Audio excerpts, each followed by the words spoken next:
sisters and brothers of America,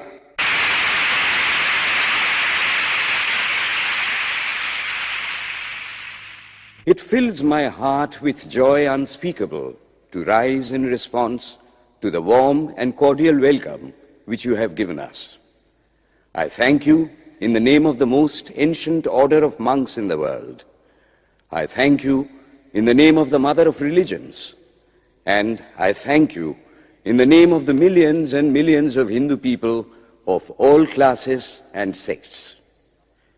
My thanks also to some of the speakers on this platform who, referring to the delegates from the Orient, have told you that these men from far-off nations may well claim the honor of bearing to different lands the idea of toleration.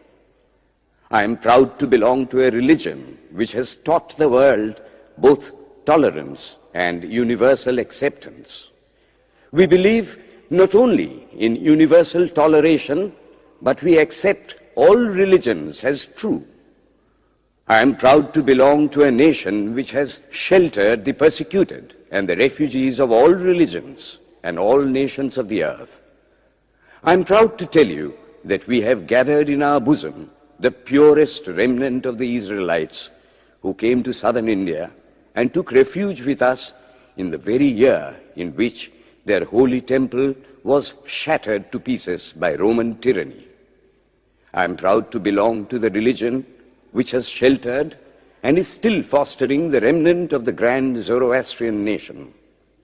I will quote to you, brethren, a few lines from a hymn which I remember to have repeated from my earliest boyhood, which is every day repeated by millions of human beings.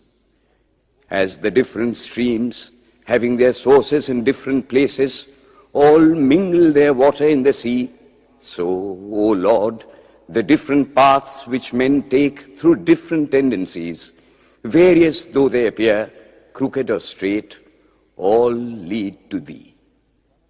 The present convention, which is one of the most august assemblies ever held, is in itself a vindication, a declaration to the world of the wonderful doctrine preached in the Gita.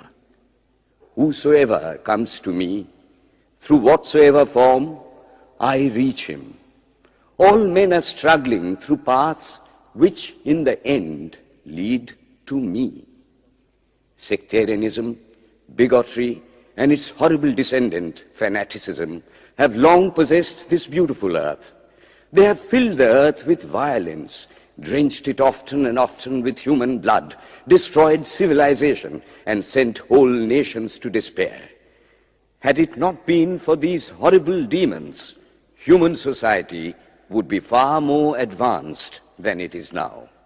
But their time is come, and I fervently hope that the bell that tolled this morning in honor of this convention may be the death knell of all fanaticism, of all persecutions with the sword or with the pen, and of all uncharitable feelings between persons wending their way to the same goal.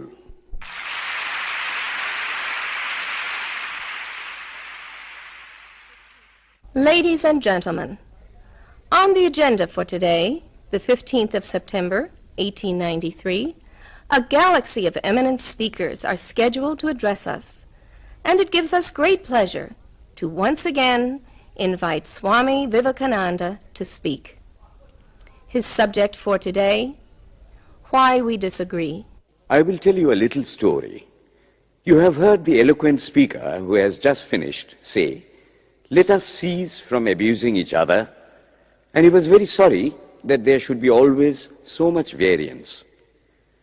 But I think I should tell you a story which would illustrate the cause of this variance. A frog lived in a well. It had lived there for a long time.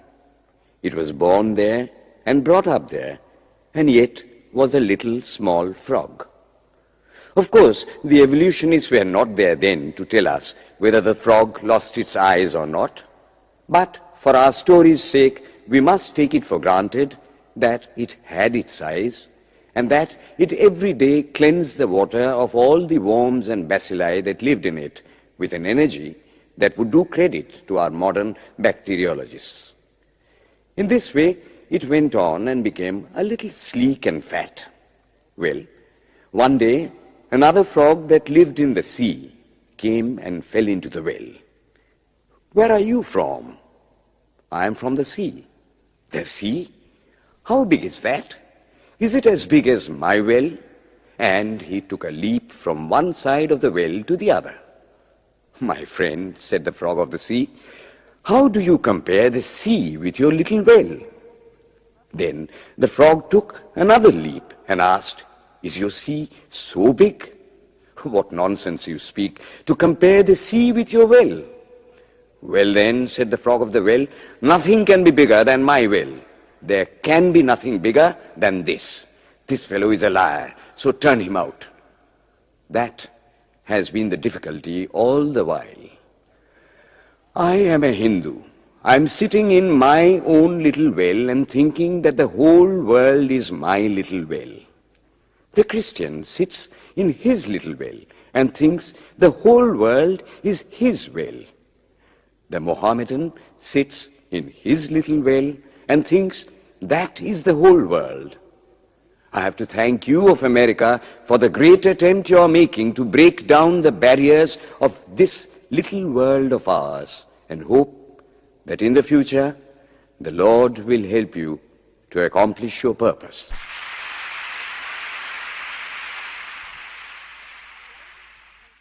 Delegates and friends, today, the 19th of September, 1893, is the 9th day of the World's Parliament of Religions. We have had the privilege of listening to many distinguished speakers from the world over address us on a variety of subjects. The time is at hand to now listen to the great monk from India, Swami Vivekananda, read his paper on Hinduism. Ladies and gentlemen, Swami Vivekananda.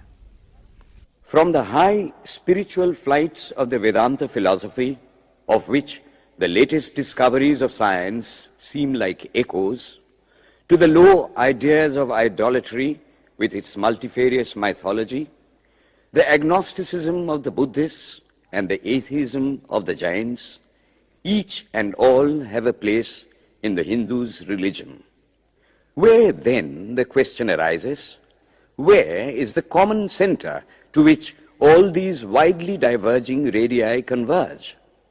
Where is the common basis upon which all these seemingly hopeless contradictions rest?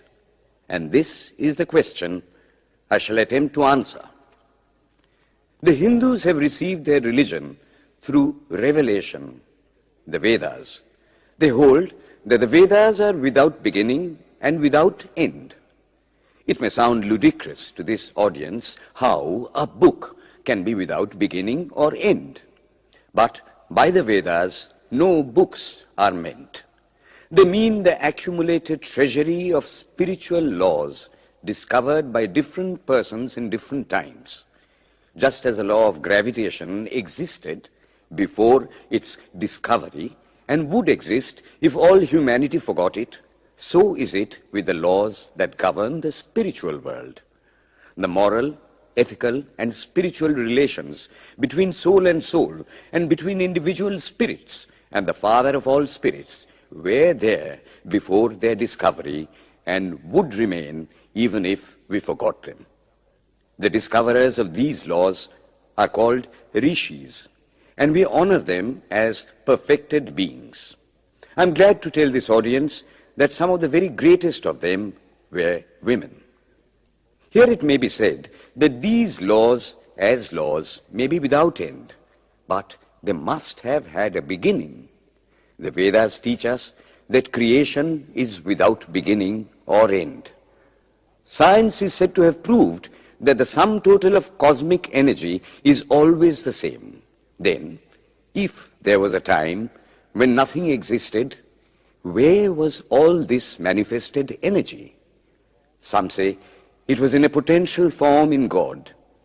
In that case, God is sometimes potential and sometimes kinetic, which would make him mutable. Everything mutable is a compound, and everything compound must undergo that change which is called destruction. So, God would die, which is absurd. Therefore, there never was a time when there was no creation. If I may be allowed to use a simile, creation and creator are two lines without beginning and without end, running parallel to each other. God is the ever-active providence by whose power systems after systems are being evolved out of chaos, made to run for a time and again destroyed. This is what the Brahmin boy repeats every day. The sun and the moon the Lord created like the suns and moons of previous cycles. And this agrees with modern science.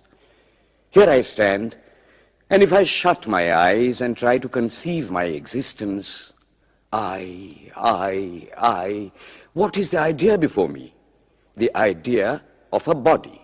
Am I then nothing but a combination of material substances? The Vedas declare, no.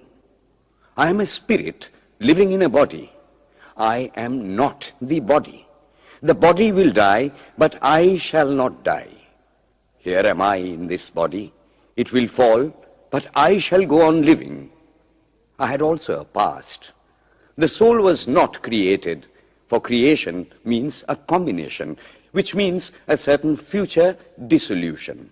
If then the soul was created, it must die. Some are born happy, enjoy perfect health with beautiful body, mental vigor, and all wants supplied.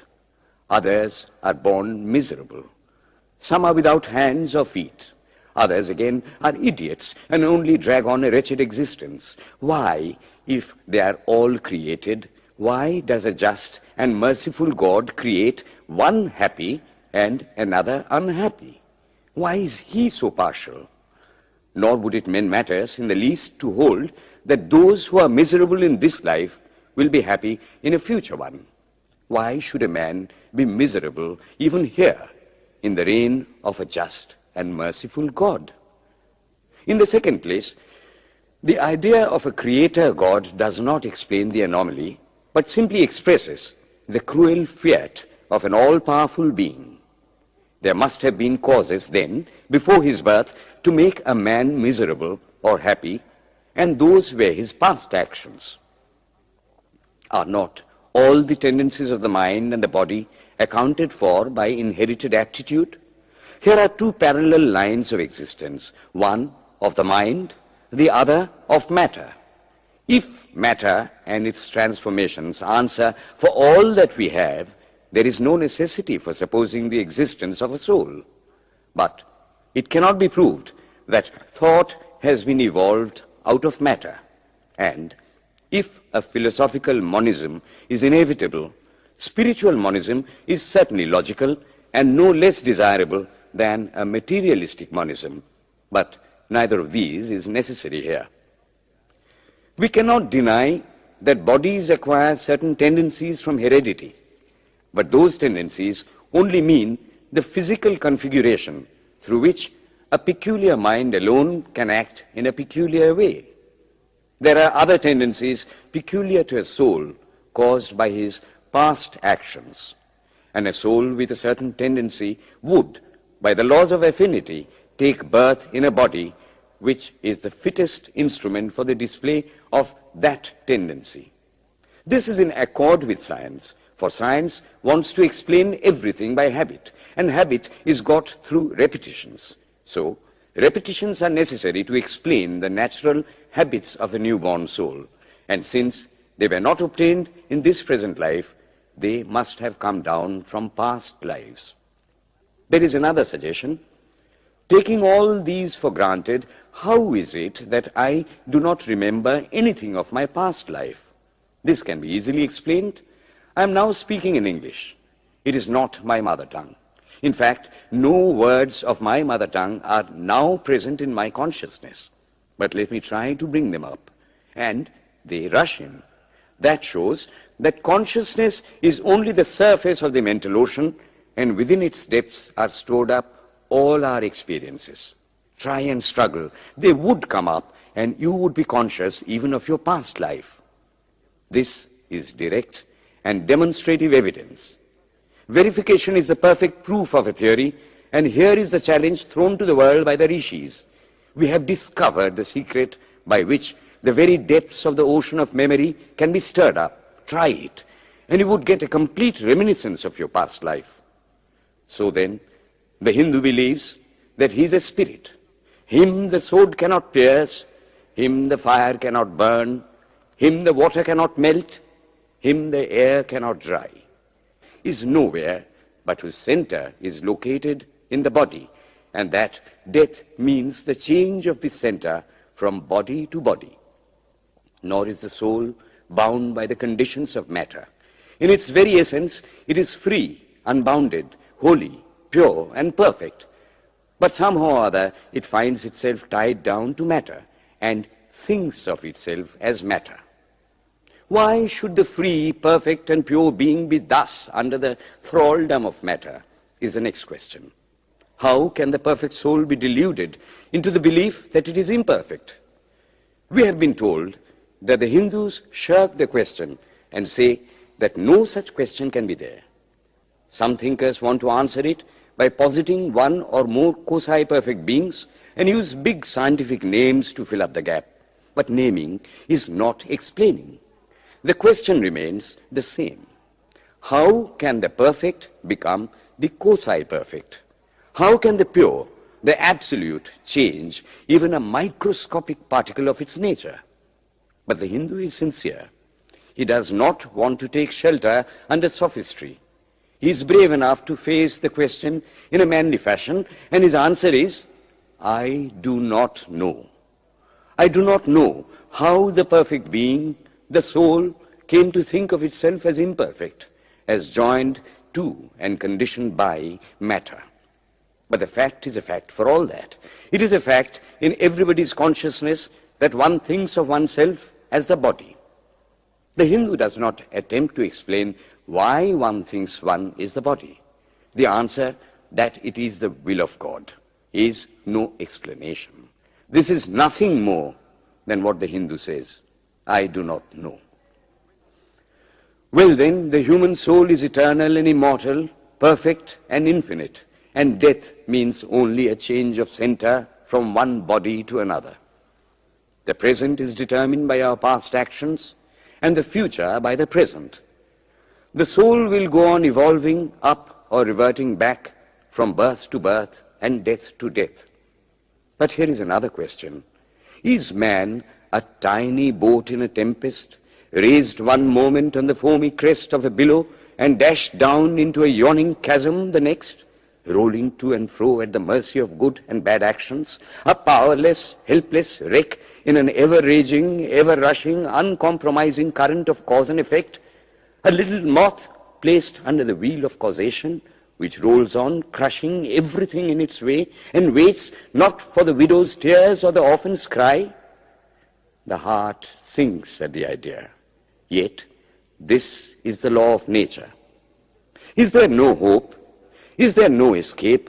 Was the cry that went up from the bottom of the heart of despair. It reached the throne of mercy, and words of hope and consolation came down and inspired a Vedic sage, and he stood up before the world and in trumpet voice proclaimed the glad tidings. Hear ye, children of immortal bliss, even ye that reside in higher spheres. I have found the ancient one who is beyond all darkness, all delusion. Knowing him alone, you shall be saved from death over again. Children of immortal bliss. What a sweet, what a hopeful name. Allow me to call you, brethren, by that sweet name, heirs of immortal bliss. Yea, the Hindu refuses to call you sinners. We are the children of God, the sharers of immortal bliss, holy and perfect beings. Ye divinities on earth, sinners, it is a sin to call a man so. It is standing libel on human nature. Come up, O lions, and shake off the delusion that you are sheep. You are souls immortal, spirits free, blessed and eternal. Ye are not matter, ye are not bodies. Matter is your servant, not you the servant of matter. Thus it is that the Vedas proclaim not a dreadful combination of unforgiving laws, not an endless prison of cause and effect, but that at the head of all these laws, in and through every particle of matter and force stands one, by whose command the wind blows, the fire burns, the clouds rain, and death stalks upon the earth. And what is his nature? He is everywhere, the pure and formless one, the Almighty and the All-Merciful. Thou art our Father, thou art our Mother, thou art our beloved friend, thou art the source of all strength. Give us strength. Thou art he that beareth the burdens of the universe. Help me bear the little burden of this life. Thus sang the rishis of the Vedas. And how to worship him? Through love. He is to be worshipped as the one beloved, dearer than everything in this and the next life. This is the doctrine of love declared in the Vedas, and let us see how it is fully developed and taught by Krishna, whom the Hindus believe to have been God incarnate on earth. He taught that a man ought to live in this world like a lotus leaf, which grows in water but is never moistened by water. So a man ought to live in the world, his heart to God and his hands to work. It is good to love God for hope of reward in this or the next world, but it is better to love God for love's sake. And the prayer goes, Lord, I do not want wealth, nor children, nor learning. If it be thy will, I shall go from birth to birth. But grant me this, that I may love thee without the hope of reward. Love unselfishly for love's sake. One of the disciples of Krishna, the then emperor of India, was driven from his kingdom by his enemies and had to take shelter with his queen in a forest in the Himalayas. And there, one day, the queen asked him how it was that he, the most virtuous of men, should suffer so much misery. Yudhishthira answered, Behold, my queen, the Himalayas. How grand and beautiful they are. I love them. They do not give me anything, but my nature is to love the grand, the beautiful. Therefore, I love them. Similarly, I love the Lord. He is the source of all beauty, of all sublimity. He is the only object to be loved. My nature is to love him, and therefore I love. I do not pray for anything. I do not ask for anything.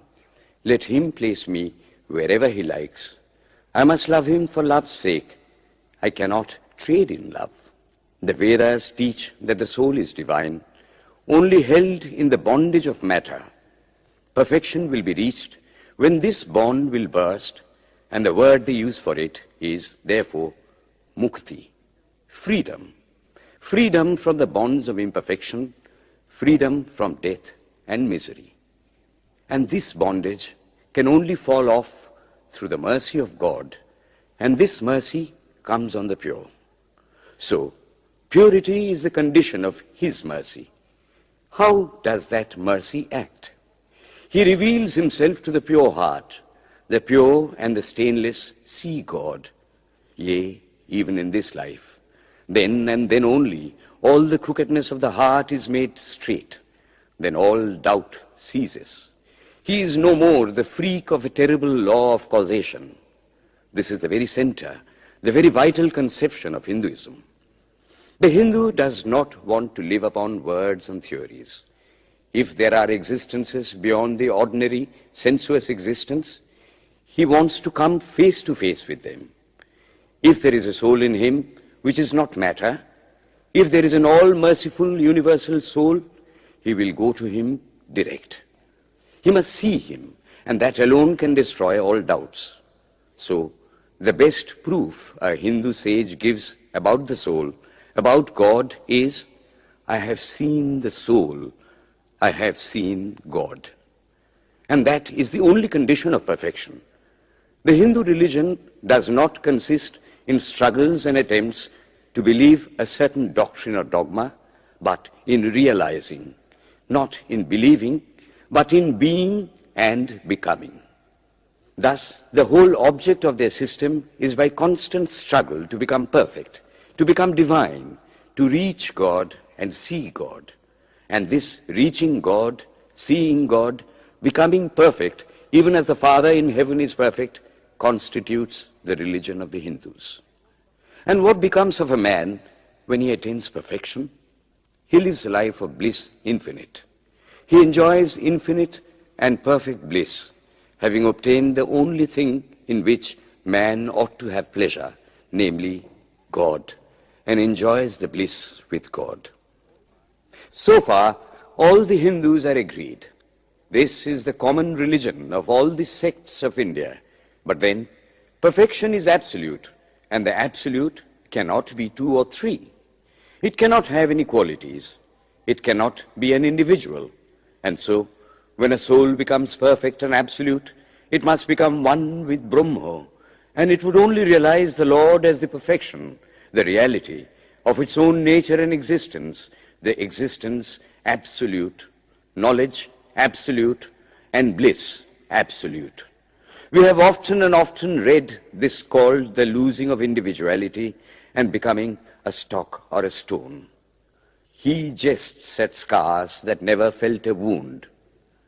I tell you, it is nothing of the kind. If it is happiness to enjoy the consciousness of this small body, it must be greater happiness to enjoy the consciousness of two bodies, the measure of happiness increasing with the consciousness of an increasing number of bodies, the aim, the ultimate of happiness being reached when it would become a universal consciousness. Therefore, to gain this infinite universal individuality, this miserable little prison individuality must go. Then alone can death cease when I am one with life. Then alone can misery cease when I am one with happiness itself. Then alone can all error cease when I am one with knowledge itself. And this is the necessary scientific conclusion. Science has proved to me that physical individuality is a delusion, that really my body is one little continuously changing body in an unbroken ocean of matter, and Advaita, or unity, is the necessary conclusion with my other counterpart, soul. Science is nothing but the finding of unity. As soon as science would reach perfect unity, it would stop from further progress, because it would reach the goal.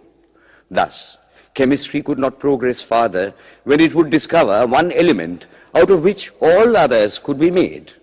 Physics would stop when it would be able to fulfill its services in discovering one energy of which all the others are but manifestations. And the science of religion become perfect when it would discover Him who is the one life in a universe of death, Him who is the constant basis of an ever-changing world, one who is the only soul of which all souls are but delusive manifestations. Thus is it, through multiplicity and duality, that the ultimate unity is reached. Religion can go no farther. This is the goal of all science.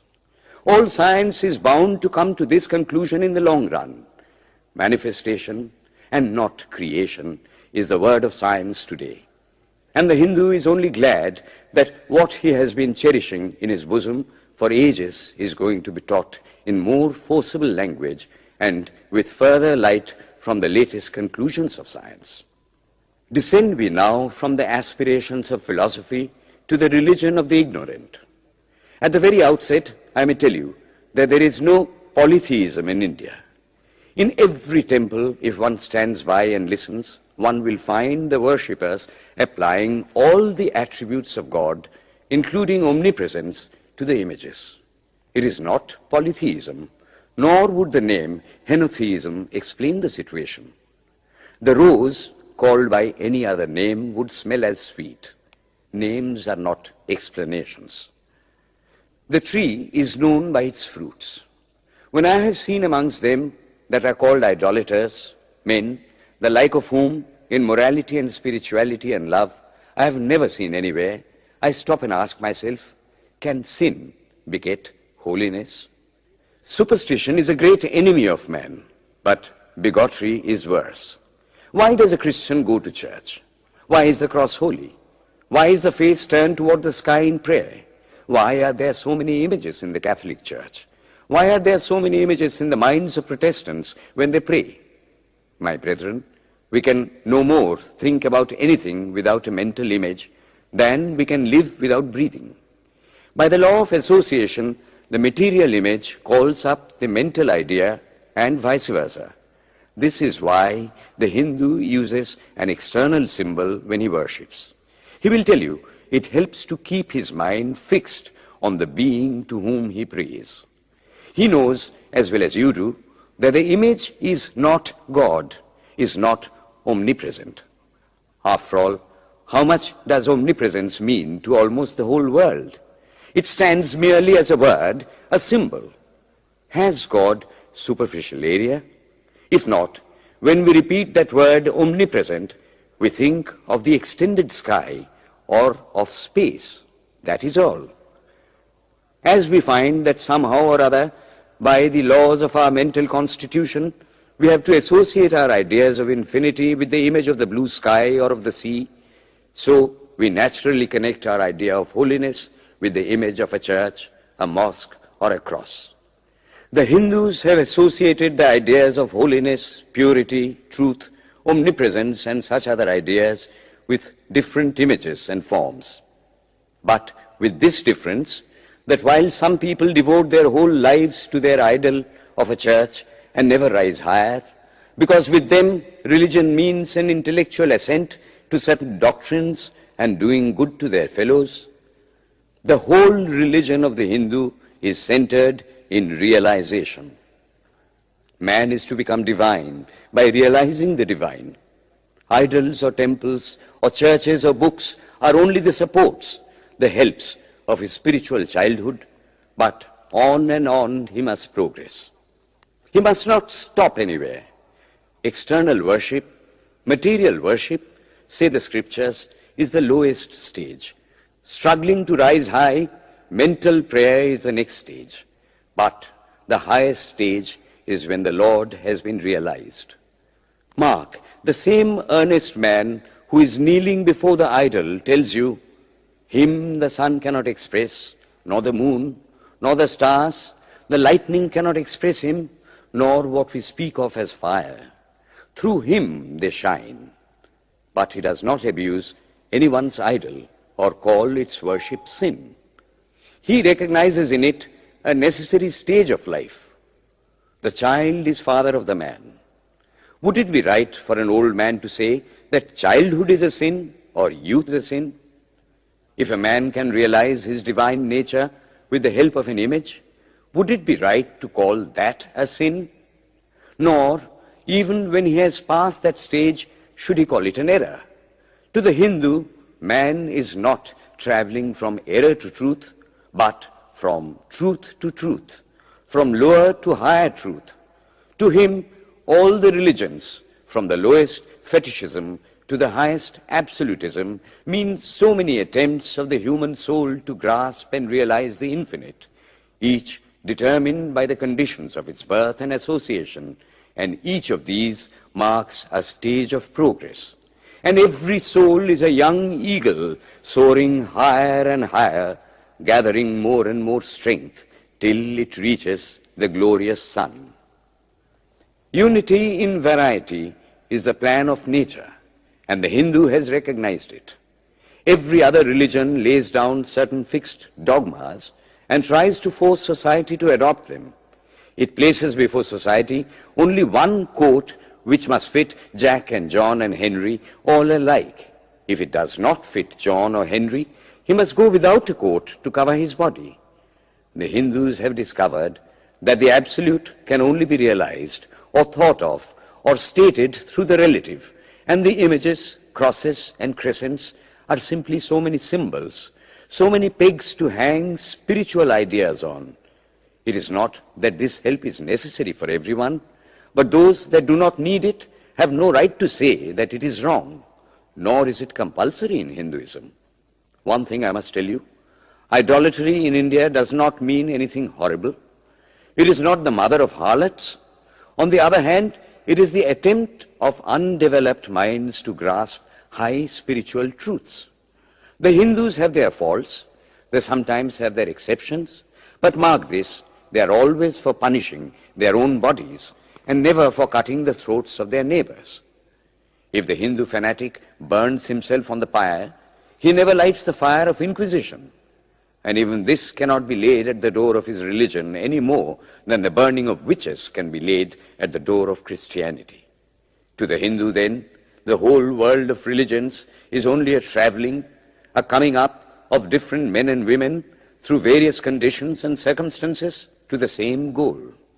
Every religion is only evolving a God out of the material man, and the same God is the inspirer of all of them. Why, then, are there so many contradictions? They are only apparent, says the Hindu. The contradictions come from the same truth adapting itself to the varying circumstances of different natures. It is the same light coming through glasses of different colors, and these little variations are necessary for purposes of adaptation. But in the heart of everything, the same truth reigns. The Lord has declared to the Hindu in his incarnation as Krishna, I am in every religion as a thread through a string of pearls. Wherever thou seest extraordinary holiness and extraordinary power raising and purifying humanity, know thou that I am there. And what has been the result? I challenge the world to find throughout the whole system of Sanskrit philosophy any such expression as that the Hindu alone will be saved and not others. Says Vyasa, we find perfect men even beyond the pale of our caste and creed.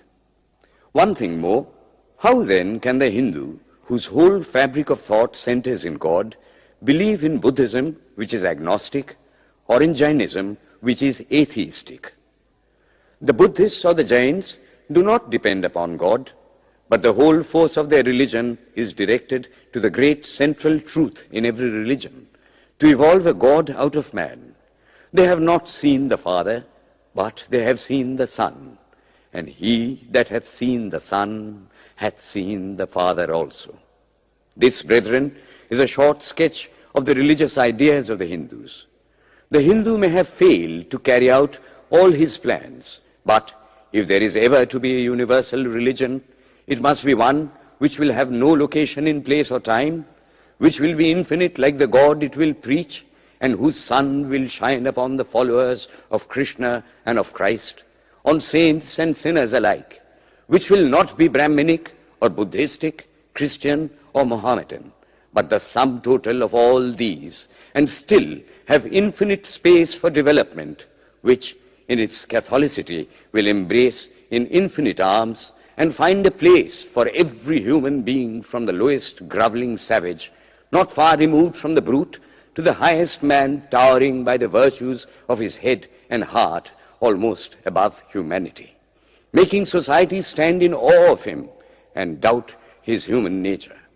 It will be a religion which will have no place for persecution or intolerance in its polity, which will recognize divinity in every man and woman, and whose whole scope, whose whole force will be centered in aiding humanity to realize its own true divine nature. May he, who is the Brahma of the Hindus, the Ahura Mazda of the Zoroastrians, the Buddha of the Buddhists, the Jehovah of the Jews, the Father in heaven of the Christians, give strength to you to carry out your noble idea. The star arose in the east. It traveled steadily towards the west, sometimes dimmed and sometimes effulgent, till it made a circuit of the world. And now it is again rising on the very horizon of the east, the borders of the Sanpo, 1,000-fold more effulgent than it ever was before.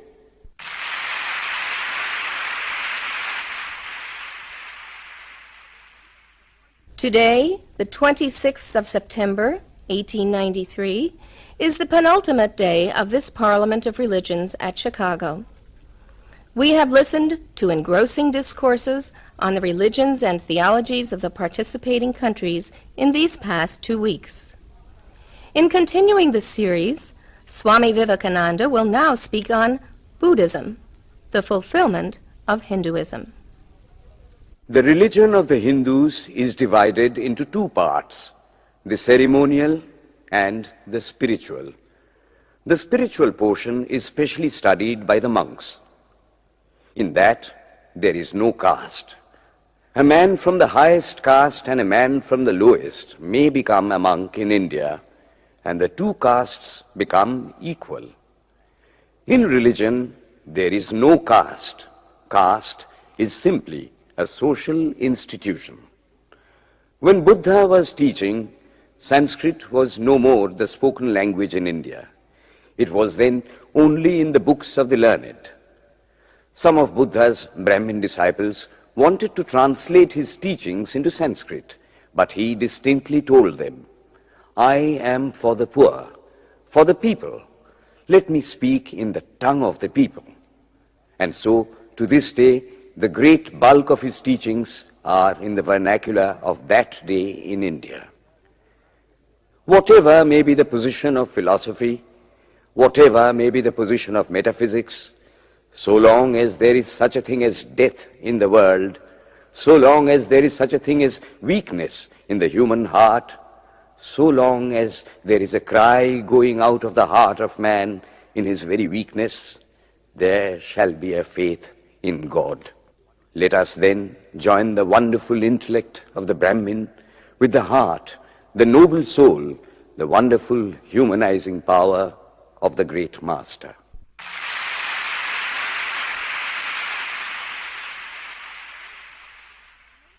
Ladies and gentlemen, in a short while from now, the World's Parliament of Religions at Chicago will come to a close. And this day, the 27th of September, 1893, will go down in history as a landmark for more reasons than one. It is in the fitness of things that we now call upon Swami Vivekananda from India to address this final session. The world's Parliament of Religions has become an accomplished fact, and the merciful Father has helped those who labored to bring it into existence and crown with success their most unselfish labor. My thanks to those noble souls whose large hearts and love of truth first dreamt this wonderful dream and then realized it. My thanks to the shower of liberal sentiments that has overflowed this platform. My thanks to this enlightened audience for their uniform kindness to me and for their appreciation of every thought that tends to smooth the friction of religions. A few jarring notes were heard from time to time in this harmony. My special thanks to them, for they have, by their striking contrast, made the general harmony the sweeter. Much has been said of the common ground of religious unity. I am not going just now to venture my own theory, but if anyone here hopes that this unity will come by the triumph of any one of the religions and the destruction of the others, to him I say, brother, yours is an impossible hope. Do I wish that the Christian would become Hindu? God forbid. Do I wish that the Hindu or Buddhist would become Christian? God forbid. The seed is put in the ground, and earth and air and water are placed around it. Does the seed become the earth or the air or the water? No. It becomes a plant. It develops after the law of its own growth, assimilates the air, the earth, and the water, converts them into plant substance, and grows into a plant. Similar is the case with religion. The Christian is not to become a Hindu or a Buddhist, nor a Hindu or a Buddhist to become a Christian, but each must assimilate the spirit of the others and yet preserve his individuality and grow according to his own law of growth. If the Parliament of Religions has shown anything to the world, it is this. It has proved to the world that holiness, purity, and charity are not the exclusive possessions of any church in the world, and that every system has produced men and women of the most exalted character. In the face of this evidence, if anybody dreams of the exclusive survival of his own religion and the destruction of others, I pity him from the bottom of my heart and point out to him that upon the banner of every religion will soon be written, in spite of resistance, help and not fight, assimilation and not destruction, harmony and peace and not dissension.